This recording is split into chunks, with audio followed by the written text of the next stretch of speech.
Oh, hello, everybody. Heather Daniel Kent here. You can call me HDK as you do. Today, we are going to talk about how to get yourself to do hard things in hard times. It is paramount to your success as a business owner, as somebody who has any kind of goal in their life, whether it's fitness or business or relationship or, whatever that is, you've got to figure out how to get yourself to do things when you don't want to do them. It is really easy when you're motivated. It's really easy when you have enthusiasm. It's really easy when you're pumped up. But that's fleeting. Those kinds of emotions and that kind of energy is fleeting.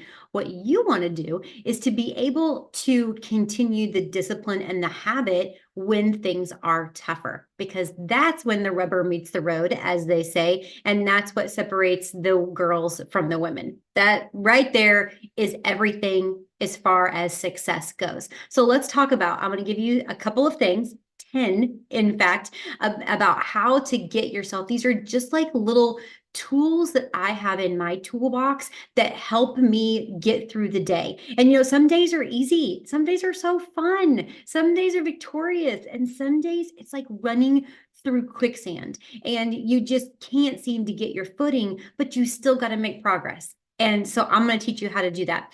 First of all, I want you to know a couple of truths. Number one, if you do not do hard things consistently and frequently, you will never view yourself as competent. Okay, let me say that because it's important to view yourself as competent. If you don't do hard things consistently and frequently, you'll never view yourself as competent. And if you never feel competent, you'll never feel confident. If you never feel competent because you're not doing hard things continuously and frequently, then you're never going to feel confidence. And confidence is the single most important differentiator. And it's the number one trait to be more successful than most. Confidence. And confidence is a skill that you build. It's not an innate characteristic of people. People don't just come out of the womb confident. They build that skill, and so can you. And I think there's nothing more energy giving to know that there's hope, right? There's hope out there that I can change the situation I'm in. I can change me. I can become competent by doing hard things that will make me confident, that will make me more successful than most. So we want to make sure that we're doing hard things consistently and frequently. So how do you get yourself to do hard things in hard times? And here's the thing, that's when your confidence is low. So you can't rely on your confidence because your confidence is low when things are really hard and when you're not winning and when you're running through quicksand and you're not doing hard things because you don't have any confidence. So it's like a chicken and an egg, right? Confidence leads to competence, but you got to do hard things, but it's hard to do hard things when you don't have confidence. Do you see how that works? It gets really complicated. So you've got to stop it. You got to stop the pattern and you got to go to the hard things. You can't. And here's where I see so many people make a mistake. They try to go for the confidence. Well, I'll just go get confidence and then I'll go get hard things and then I'll get confident. That's not the way it works. That's not the way it works. You got to backtrack it. You got to go back to the basics and you got to do the hard things to get the confidence, to get the confidence. And here is one thing that I think is so mesmerizing about this topic is that every time you do something hard, it expands that part of your brain that controls your will to live. Just let that soak for a second. Every time you do something hard, it expands the part of your brain that controls the will to live. Are we seeing an epidemic in our world today where there's a lot of people that are not, their will to live and their will to just get through? I mean, like things are low. Morale, let's say morale is low. Well, we can fix that by doing hard things consistently and frequently. Oh my gosh, guys, it gets really, really fun. So are you ready to dig in? How do you do hard things? You ain't feeling it. You're not feeling it. You're not feeling any sort of way. First of all, number one, and this is from the book Finished by John Acuff, is one of probably my most favorite book. I've ever read. I don't know as if there's a book that's been more impactful on my life than this thin, skinny, fun book. He's very funny. The author, John Acuff, has written several books, and I follow him on Instagram. He is funny and he is right. And he breaks it down so my little simple brain can attach to it. The number one thing he says is make it fun. Now, I know you're like, Heather, life isn't always fun. Girl, I know. I know that life isn't always fun. But if you can figure out how to make hard things fun, you're going to be a master. You're going to be a winner. You're going to be successful. So how can I make this fun? That becomes the question. And the thing is, fun is different for everybody. So you got to back it up again. If you don't even know what's fun for you, and I am not criticizing, because most of my adult life has come in this mission of finding out who I am and finding my identity, which also means what makes me tick, what makes me excited, what makes me sad, what makes me frustrated, all of those things. So what do I think is fun? Well, I know that because I know my basic needs, and so you need to know yours. Are you power and achievement, fun and pleasure, freedom and choice, love and belonging, safety and security? You need to know what you are, because that's a huge, like wide open entrance into who you are. So I know I'm power and achievement. I know my second is freedom and choice. Well, if I know I'm power and achievement, I'm like, you know what's fun for me? Winning. And I don't really care what I'm winning. I'm so competitive and I want to win so bad that I will make up games in order to win them. Do you know how awesome it is to be able to know yourself that way? Because then I'm like, well, Heather, let's play a game.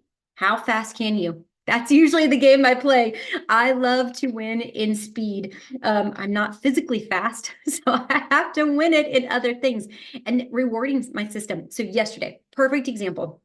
I had been dragging my feet on this project in my business, and I don't know why it never takes me as long as I think it's going to, and it's never as bad as I think it's going to. But for some reason, I continue to drag my feet on this project I should have done 2 weeks ago.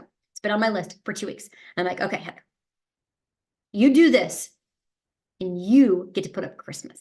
And Christmas is going to take me forever. It's not like it's easy. It's going to take me 2 weeks. But I get to start Christmas if I do this. Do you know the whole night I was so dang happy? I didn't even open my Christmas. I didn't have time. I had to do dishes and things like that. But I was so proud of myself. That's another thing. You know what I think is really fun? Making myself proud. You know what I also think is fun? Just being able to like check things off a list. Like, what is fun for you?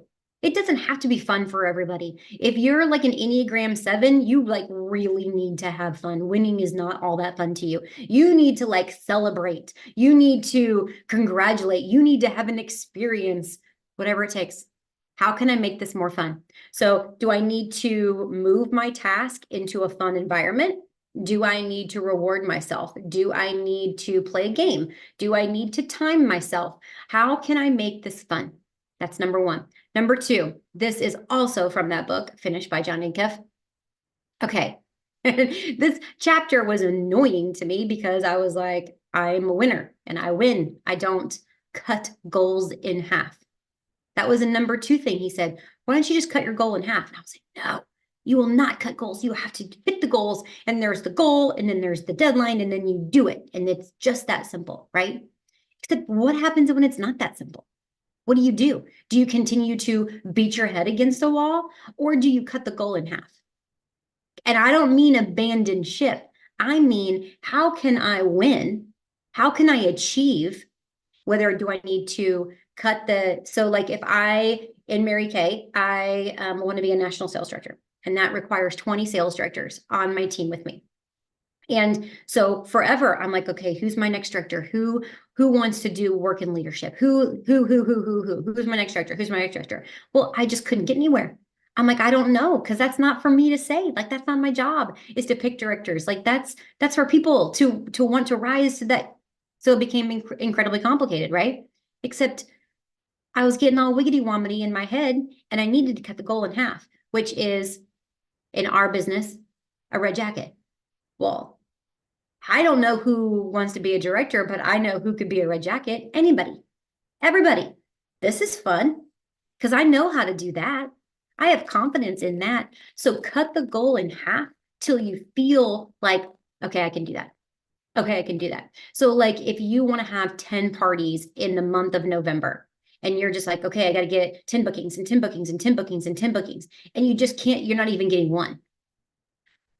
Back it up, back it up, back it up, back it up. Can I get one booking today? That's how you cut a goal in half. So back it up until you can find some energy to make some progress to win.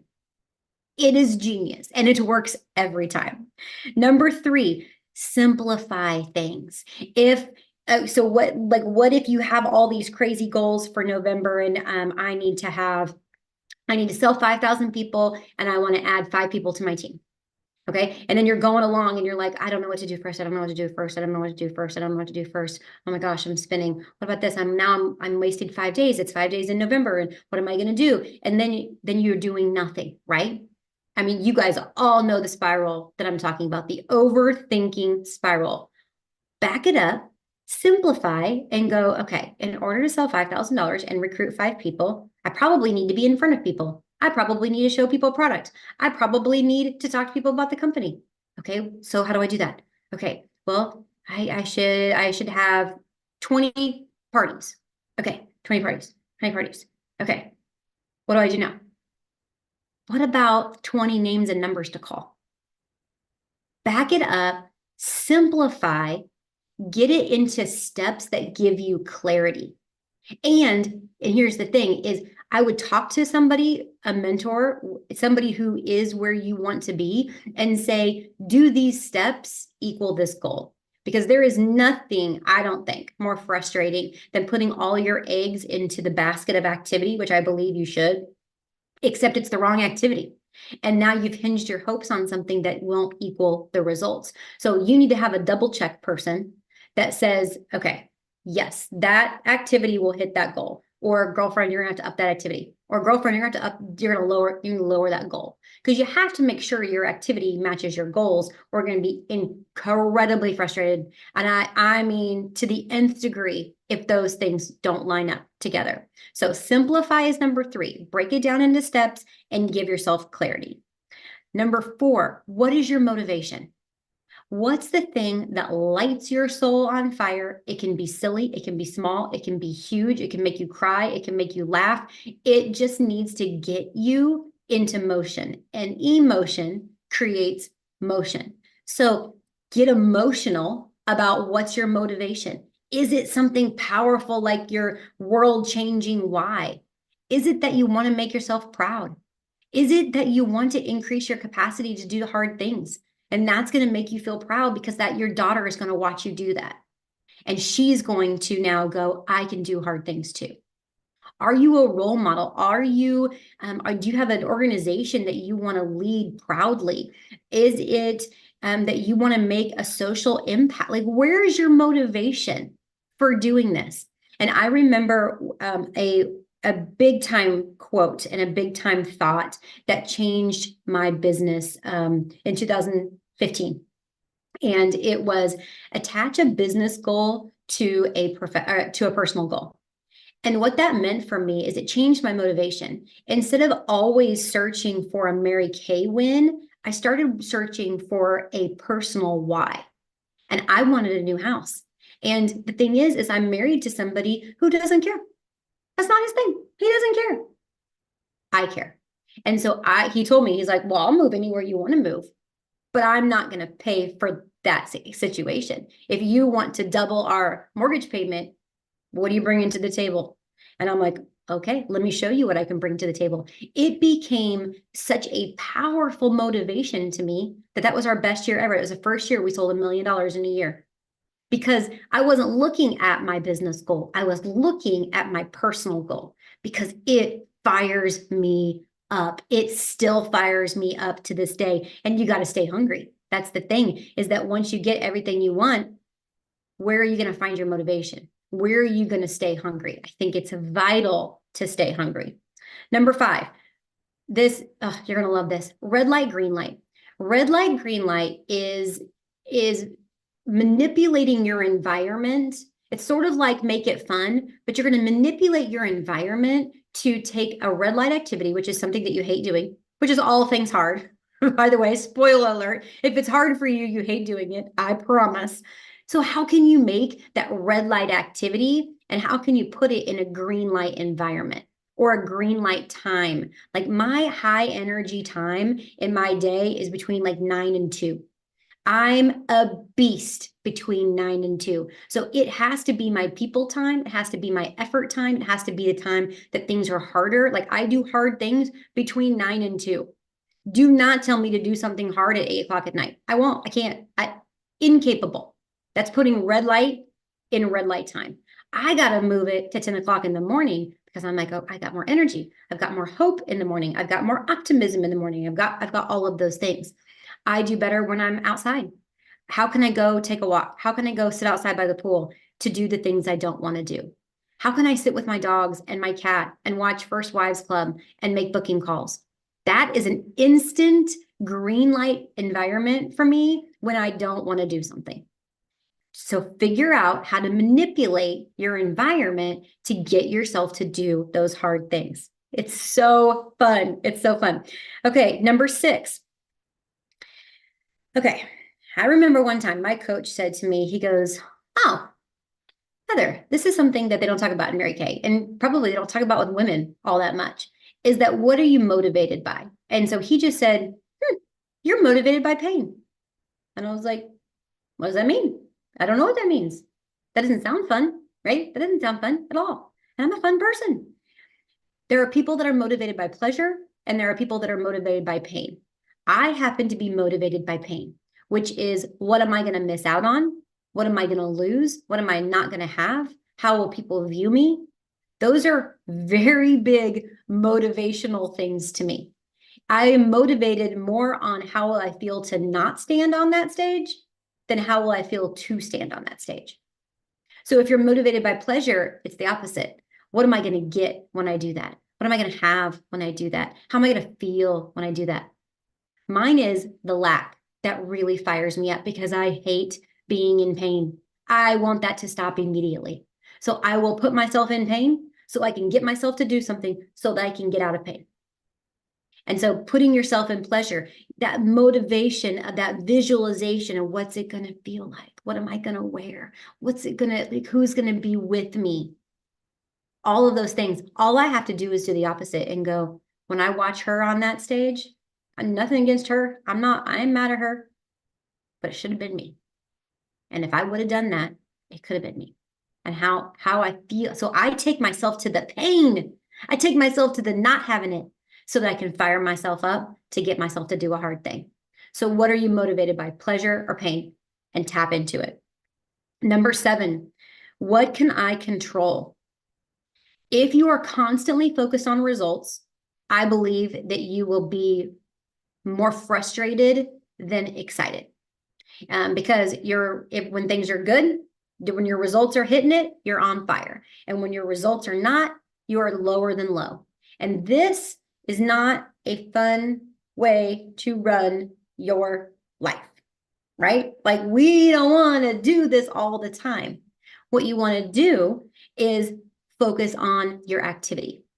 And make sure it's the right activity. We talked about that earlier. Make sure that you dig into what you're doing instead of what you're getting, because you're going to control the results that way just because you've done the activity. When you do the work, it works.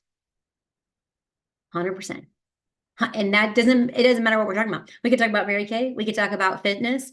When you go to the gym every day and you lift heavy enough and hard enough and you work the way you're supposed to, you will get the results.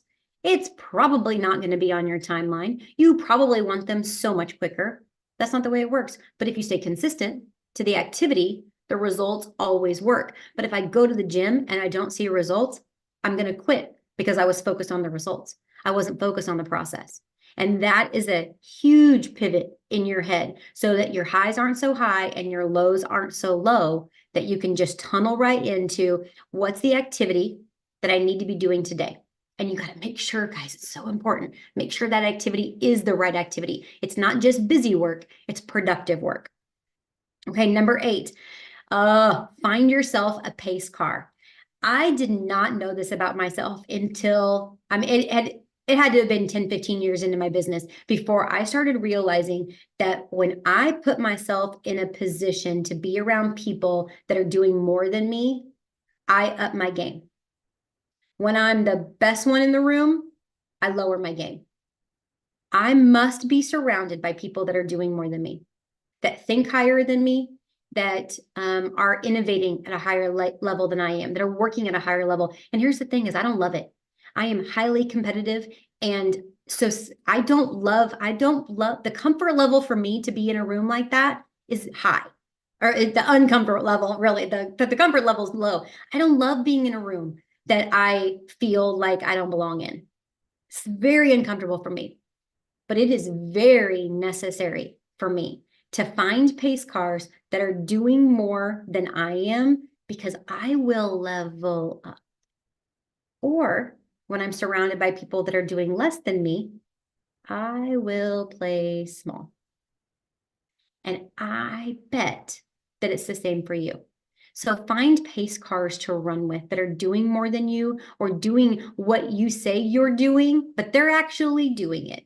If you find a power partner that's all this and no wacky, that's not a great power partner. That's going to demotivate you and lower everything quicker than anything. And here's the thing, you may not have like a circle like that. I never had a circle like that until I did. You know, it's funny. The higher the upper levels you work, the circles will find you. The people will find you. You will be introduced to people. You will meet people. Social media. Like sometimes I was just stalking people to see what they were doing. Okay, that's what they were doing. Okay, I'll do that. They didn't know me, but I needed a pace car. I needed an environment to win. And so I found it in other people's social media posts, whatever it takes, whatever it takes. Number 9. If you want to start, you say yes. If you want to finish, you say no. Say no. Say no. Say no to anything that does not help you get closer to your goals. If it does not bring you joy and make you money, you're not interested. Get real focused on cutting out the distractions of your life. I didn't say cut out all the fun. I didn't say cut out all the extracurriculars, all the other things, but you do have to say no to something in order to add something. It's positivity gone amok if you think you can do everything. And I don't think that helps you at all, because I don't want you to feel like you have to do everything. I want you to feel like you can do anything, but not everything. And so start saying no to the things that don't matter in the long run. That's very important. And then my last thing is lean into authenticity. How can you make this yours? And I mean, my best story on this is during the pandemic, I did not want to do Facebook parties. I didn't do Facebook parties because they felt so cold. They felt copy paste. They felt generic. They didn't feel like what I love about my business is connecting with people, building relationships. That experience with people is everything to me. And Facebook parties, I'm like, I don't care if you guys are having success. I'm not doing them, because it was everything that wasn't fun. It wasn't me. It wasn't unique. It wasn't anything. So I didn't do them. Now, how well do you think that thought served me? Not. And so when I finally figured out that I could create what I wanted in a Facebook party, I love them. I love them. And I just created what do I like to do at a party? Well, I like to talk about this cleanser. I like to talk about this. And so I just wrote it out instead of talked it. And in front of people, I wrote it out on a Facebook post. It doesn't matter how you do it. It matters that it was authentic. And so what are you saying no to that you just have to say, how can I? How can I make this mine? How can I put my stamp on this? How can I make it feel more like me? Authenticity is the highest vibration of attractiveness. People will be more attracted to you when you're authentic, even higher than when you love them. Isn't that insane? You become so attractive to other people when you vibrate with authenticity. I think that is a beautiful, beautiful thought to end on today. So being yourself. Okay, let me recap. I gotta put my glasses back on to recap this. Your 10 things to do hard things, to create competence that will create confidence that will make you more successful than the people around you. We're gonna make it fun. We're gonna cut the goal in half. We're gonna simplify. We're going to find out what's my motivation. We're going to red light, green light. We're going to put things, we're going to manipulate the environment. We're going to know if we're motivated by pleasure or pain. How am I going to feel if I do this? How am I going to feel if I don't do this? Got to know that. Number 7, what can you control?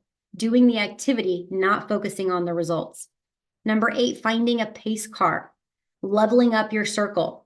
Number 9, you're like Megan Trainor. My name is no. My sign is no. My number is no. I could rap that for you, but that's really the only parts I know. Say no to the things that are bogging down your life and bogging, and it can be easy as, okay, my phone is sitting right here. Well, I know these notifications are going off, but I have it silenced and I have it turned upside down so I don't see it, because I know that for every notification, look at that, just by where we're talking, every notification I get, it will take me 10 minutes to recalibrate and refocus on what I was talking about or thinking about or working on. If your notifications are always on, that's a great place to say no to. It's a great place to say, I'm not doing all that. I need to focus. And then number 10, my last one, is leaning into authenticity and making it your own so that you'll do it, so that you can get excited about it, so you can get passionate about it. So I am excited for you to go do your hard things, expanding your brain, helping your will to live, becoming confident and successful and powerful, and I guarantee more happy, because you're playing in such a lightness while also doing hard things. You're going to be so dang proud of yourself. Thank you, guys.